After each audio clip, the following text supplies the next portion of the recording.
हिंदी साहित्य के विद्यार्थियों, प्रथम प्रश्न पत्र आदिकाल एवं भक्ति काल के अंतर्गत हम अध्ययन कर रहे हैं हिंदी साहित्य के भक्ति काल की सगुण धारा की कृष्ण भक्ति शाखा के प्रतिनिधि कवि सूरदास का। हिंदी साहित्य आकाश के सूर्य महात्मा सूरदास की रचनाओं में हमें भक्ति, काव्य और संगीत का एक अभूतपूर्व समन्वय दिखाई देता है। सूरदास जी वल्लभ संप्रदाय में दीक्षित थे और शुद्धाद्वैतवादी तथा पुष्टि मार्गीय सगुण भक्त थे। सूरदास का समस्त काव्य श्री कृष्ण की कथा को अभिव्यक्ति प्रदान करता है। यद्यपि इसमें तुलसी जैसी व्यापकता तो नहीं है, तथापि विषय की गहनता अधिक है। बाह्य रूप से कवि ने कृष्ण कथा के किसी भी अंश को नहीं छोड़ा है।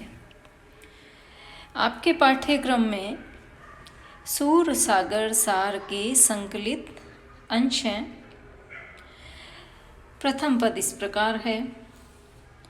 ऊधो अखियाँ अति अनुरागी, इकटक मग जोवती अरु रोबती, भूले हूँ पलक न लागी, बिनु पावस पावस करी राखी, देखत हो विद्यमान अब धो कहा कियो चाहत हो, छांडो निर्गुण ज्ञान, तुम हो सखा श्याम सुंदर के, जानत सकल सुभाय, जैसे मिले सूर के स्वामी, सोई करुहु उपाय। तो इस अवतरण में गोपियाँ श्री कृष्ण के प्रति उनके अनुराग को दर्शाती है कि किस प्रकार से श्री कृष्ण के जाने के बाद वो दुखी हैं, बेचैन हैं और श्री कृष्ण के आने के मार्ग को ही देखती रहती है। श्री कृष्ण के प्रति गोपियों के एकनिष्ठ प्रेम का यहाँ दिग्दर्शन सूर ने किया है।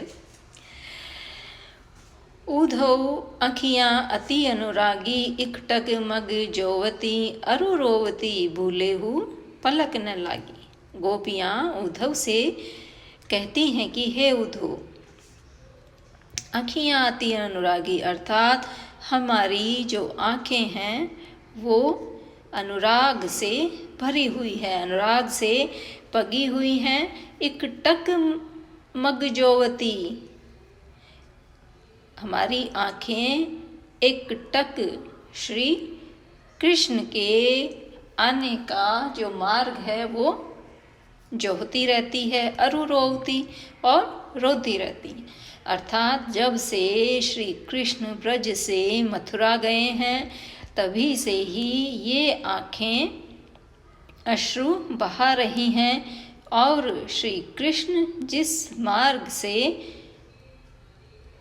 आएंगे उस मार्ग को वो लगातार जोहती रहती हैं। भूले हूँ पलक न लागी।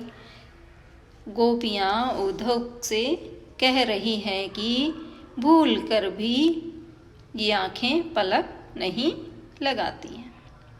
बिनु पावस पावस करी राखी, देखत हो विद्यमान। बिनु पावस, पावस अर्थात वर्षा ऋतु, बिना वर्षा ऋतु के ही इन्होंने वर्षा ऋतु कर रखी है। देखत हो विद्यमान अर्थात यह विद्यमान है अर्थात यह प्रत्यक्ष है, तुम्हें तो दिखाई दे रहा है, तुम तो इसे देख ही रहे हो। अब धो कहा कि यो चाहत हो, छांडो निर्गुण ज्ञान। हे उद्धव, अब तुम क्या करना चाहते हो? अर्थात तुम्हें यह भान हो ही गया होगा कि श्री कृष्ण की अनुपस्थिति में हमारी क्या स्थिति है और हम श्री कृष्ण के प्रति कितनी अनुरागी हैं, कितनी समर्पित हैं। अब तुम क्या करना चाहते हो? छांडो निर्गुण ज्ञान। तुम यह जो निर्गुण ज्ञान का उपदेश हमें दे रहे हो इसे छोड़ दो। हमें निर्गुण ज्ञान का उपदेश नहीं चाहिए। तुम हो सखा श्याम सुंदर के जानत सकल सुभाई, जैसे मिले सूर के स्वामी सोई करहु उपाय। आगे गोपियां कहती है कि तुम तो श्री कृष्ण के परम मित्र हो, श्याम सुंदर के तुम तो सखा हो, जानत सकल सुभाई, और तुम उनका स्वभाव भी जानते हो, उनके स्वभाव से तुम परिचित भी हो। जैसे मिले सूर के स्वामी सोई करहु उपाय। गोपियाँ उद्धव को कहती है कि किस प्रकार हमें श्री कृष्ण मिल जाएं, श्री कृष्ण के दर्शन हो जाएं, तुम्हें तो वो उपाय करना चाहिए।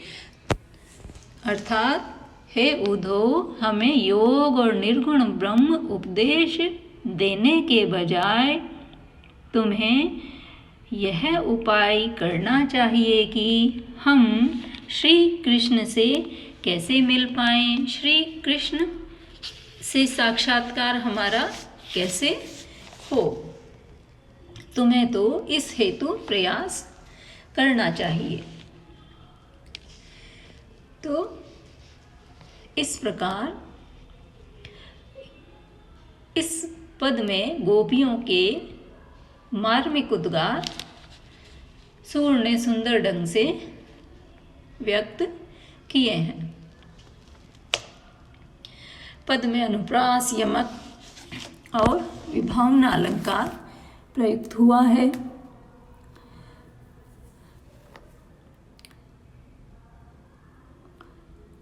अनुप्रास युक्त भाषा प्रसाद गुण का प्रवाह है। पद में द्रष्टव्य है और गीति शैली के गुण अर्थात संक्षिप्तता, वैयक्तिकता, संगीतात्मकता, सूर के पदों में प्रदर्शित होती है। अर्थात उनके गीतों में तन्मयता और भाव की अनुभूति की उत्कृष्टता विद्यमान है।